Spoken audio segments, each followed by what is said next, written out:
Assalamualaikum warahmatullahi wabarakatuh.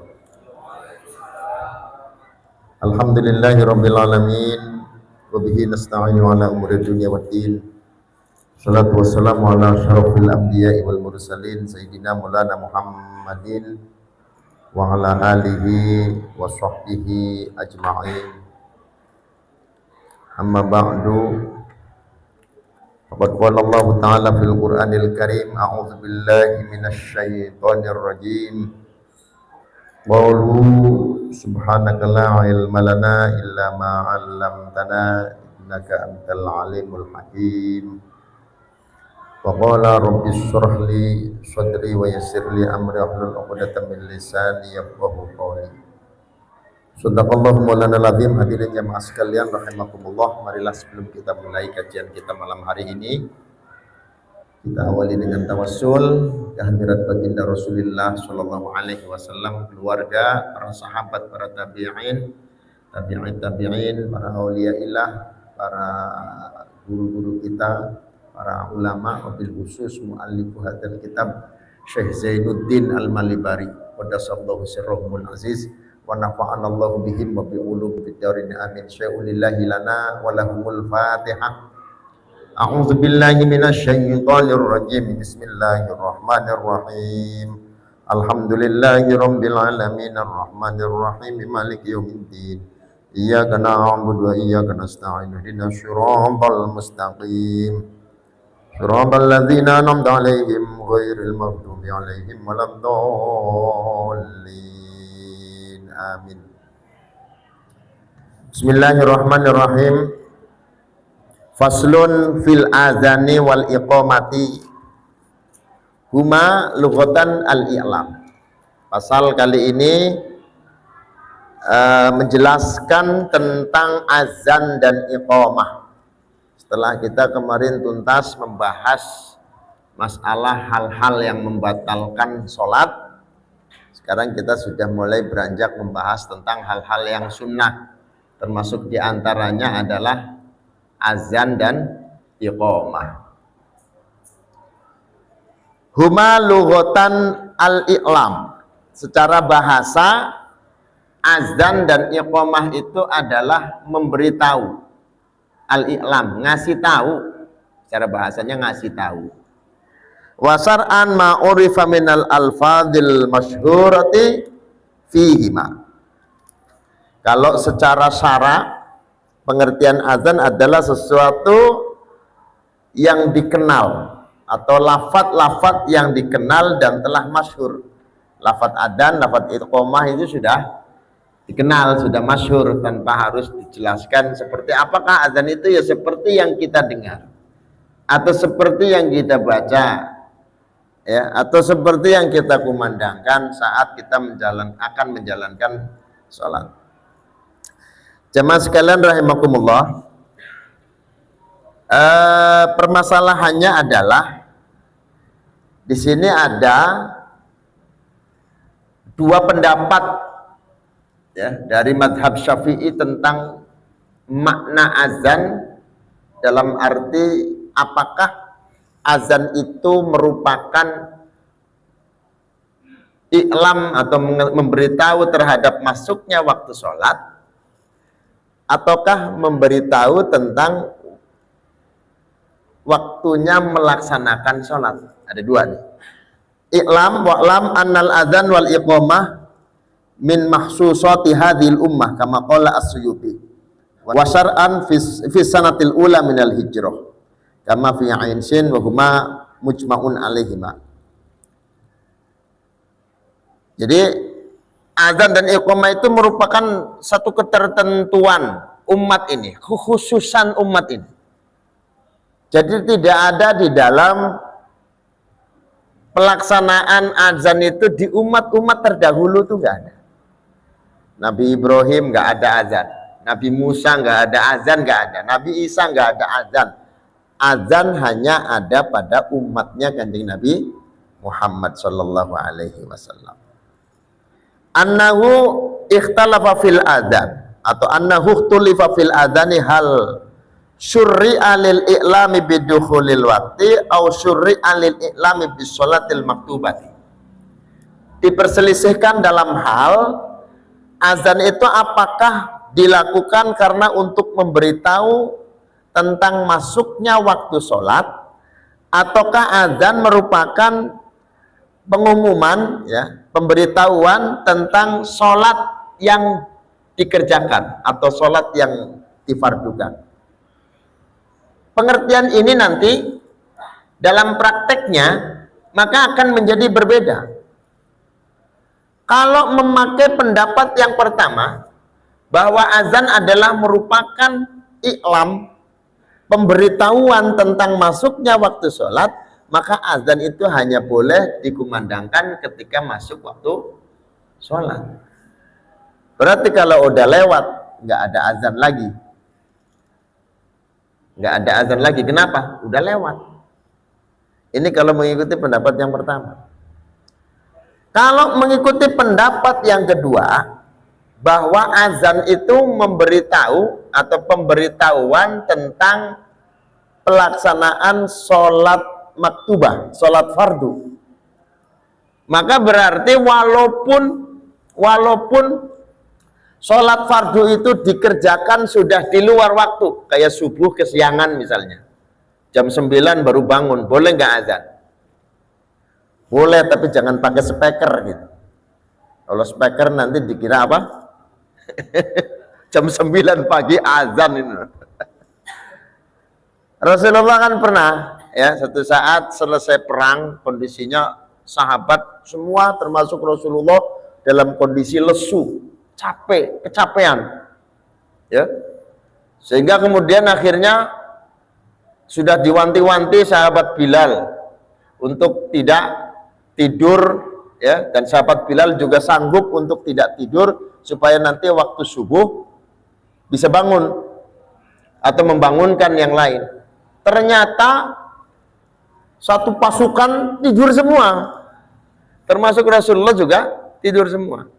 Nah, pada saat terjaga, bangun dan sudah terbit matahari, Rasulullah masih memerintahkan sahabat Bilal untuk azan. Jadi kalau nanti sekali-kali mau dipraktekin di Masjid Nurul Huda, silahkan. Bangun jam 9 pagi sebelum sholat subuh, azan dulu. Nah, itu kan kalau orang tidur, ya, itu kan uzurnya sholat itu kan dua. Satu karena tidur, yang kedua karena lalai, lupa, karena lupa. Nah, tidurnya bagaimana? Tidur yang menghabiskan waktu. Saat tidur sampai dengan bangun habis tuh waktu. Misalnya tertidur dari jam 3 pagi, bangunnya jam 9 pagi. Dosa enggak? Enggak dosa. Kenapa? Memang dia tidur, orang tidur itu enggak wajib sholat. Gitu kan? Termasuk uzur. Tapi ya jangan sengaja, ya. Sengaja, udah tawan sebentar lagi azan, malah tiduran. Gitu ya. Ala qaulaini li Syafi'i lil Imam Syafi'i radhiyallahu anhu warrajihu atsani wa amal awal fawwal marjuh.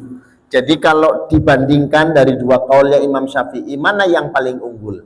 Yang paling unggul adalah, atau yang unggul adalah qaul yang kedua, yang menyatakan bahwa azan itu panggilan atau azan itu adalah pemberitahuan tentang pelaksanaan sholat. Gitu. Maka kalau misalnya di sini pengajian habis maghrib seperti ini, kemudian waktu sholatnya sampai lewat karena banyak pertanyaan, ya, sampai 7:30 misalnya, padahal isya-nya jam 7:15 misalnya. Waduh, lewat 15 menit, azan enggak? Tetap azan. Karena kaul yang roje itu azan adalah pemberitahuan tentang pelaksanaan sholat, bukan pemberitahuan tentang masuknya waktu sholat. Maka walaupun sudah lewat, tetap azan dikumandangkan. Gitu. Kaul yang pertama marjuh, marjuh itu artinya diungguli, terkalahkan unggulnya. Nah, itu terkalahkan unggulnya. Jadi Kalau misalnya udah nggak usah azan lagi, azan, nggak masalah azan. Justru kaul yang roji itu azan, walaupun sudah lewat waktunya azan. Karena azan itu bukan pemberitahuan awal waktu, tapi azan adalah pemberitahuan pelaksanaan sholat. Kan kalau ada azan, oh berarti ada jamaah kan itu. Yang di rumah bisa. Makanya kayak pada pengajian yang lalu, ada orang misalnya, ya, dia takbiratul ihram, usolli fardhul maghribi salata raka'atin mustaqbilal qiblati adaan lillahi ta'ala, bukan makmuman. Kenapa? Karena dia sholatnya munfarid, dia sholatnya sendirian. Tiba-tiba begitu dapat 2 rakaat qomat, ada jamaah. Bagaimana dia? Dia boleh taqallubun niyah, membalik niatnya. Sudahlah, saya jadikan sholat saya ini sholat sunnah saja. Taqallubun niyah fardhon naflan. Jadi mengganti niat yang tadinya sholatnya sholat fardu, dijadikannya sebagai sholat sunnah. Salam, lalu kemudian ikut berjamaah. Jadi gitu, boleh seperti itu. Artinya apa? Kalaupun kita terlambat, kita tertinggal, ya, pelaksanaan yang sunnah itu mesti kita ikuti. Artinya kita lebih mendahulukan sholat berjamaahnya daripada sholat sendirian. Dan wal aslu fihima al ijma'u. Dalil daripada azan dan iqamah adalah al ijma'. Al ijma' itu artinya kesepakatan para ulama. Ulama dalam hal ini adalah pada zaman Nabi, berarti para sahabat-sahabat Nabi. Ketika sahabat-sahabat Nabi bersepakat, maka itu menjadi dasar, menjadi dalil dilaksanakannya azan dan iqamah. Jadi awalnya begini, Pak. Ini kenapa kemudian tadi disebut bahwa azan dan iqamah dalilnya, dasar pelaksanaannya adalah ijma'. Ijma' pada zaman dulu, pada zaman para sahabat. Ini dengan sebab adanya mimpi Abdullah bin Zaid yang telah masyhur. Jadi azan itu melalui mimpi. Dijelaskan di dalam syarahnya itu ternyata mimpi yang dialami oleh Abdullah bin Zaid ini diikuti oleh sahabat-sahabat yang lain, termasuk Sayyidina Umar juga sama, mimpinya sama. Mimpi tentang kumandang suara azan itu, kalimatnya sama, ya. Kalau sahabat-sahabat yang lain. Pada suatu malam kemudian tasawaru fi ma yajma'un nasa. Kemudian mereka bermusyawarah, ya. Bermusyawarah yang kemudian disepakati oleh banyak orang. Nah, wahya kama fi sunani Abi Dawud, ya. Adapun mimpi yang tadi diceritakan sebagaimana juga ada di dalam kitab Sunan Abi Dawud, ya. An Abdillah ya annahu qala, dari Abdullah, ya, bahwa Abdullah berkata, lama amaron Nabi sallallahu alaihi wasallam bin naqusi yu'malu liyudroba bihi linnas li jam'i sholati tafa bi wa ana naimun rajulun yahmiluna naqusan fi yadihi. Ya, jadi begini, ketika Nabi memerintahkan kepada orang yang tukang mukul kentongan, jadi tadinya itu untuk ngumpulin orang, ya, yang disuruh oleh Nabi adalah nakus. Nakus itu tukang memukul kentongan.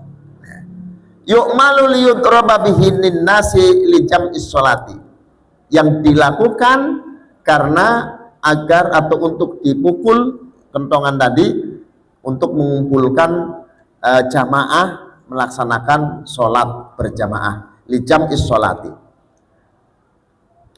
Lalu kemudian seseorang itu muter-muter itu, berkeliling, taufa itu berkeliling bersamaku, wa ana naimun, sementara aku masih dalam keadaan tertidur.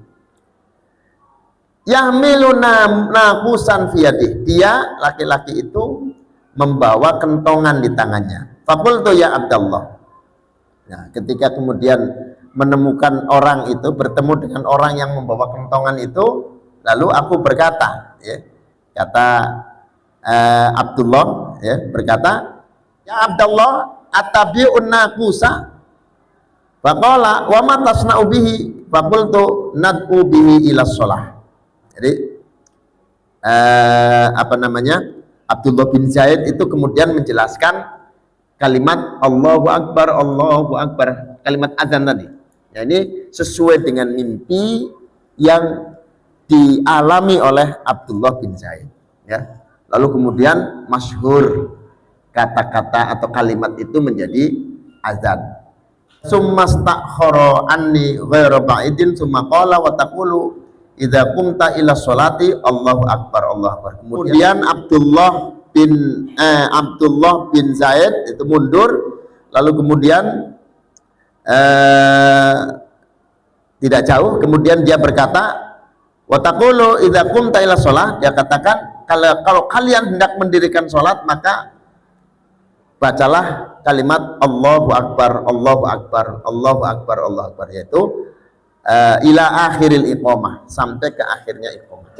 Jadi pada awalnya begini Pak, ini sebagaimana di dalam hadis Imam Al-Bukhari, kanal adzanu ala ahdi Rasulillah sallallahu alaihi wasallam wa Abi Bakrin wa Umar hina yajlisul imamu alal mimbar.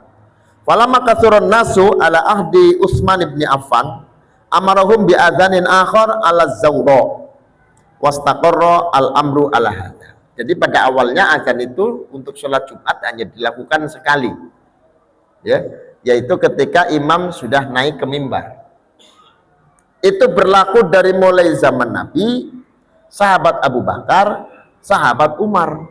Nah, ketika sahabat Utsman, umat Islam semakin banyak, ya, maka sahabat Utsman memerintahkan untuk azan 2 kali, ya. Walamma kasuruna sufi ahdi Utsman amarahum bi adzanin akhar.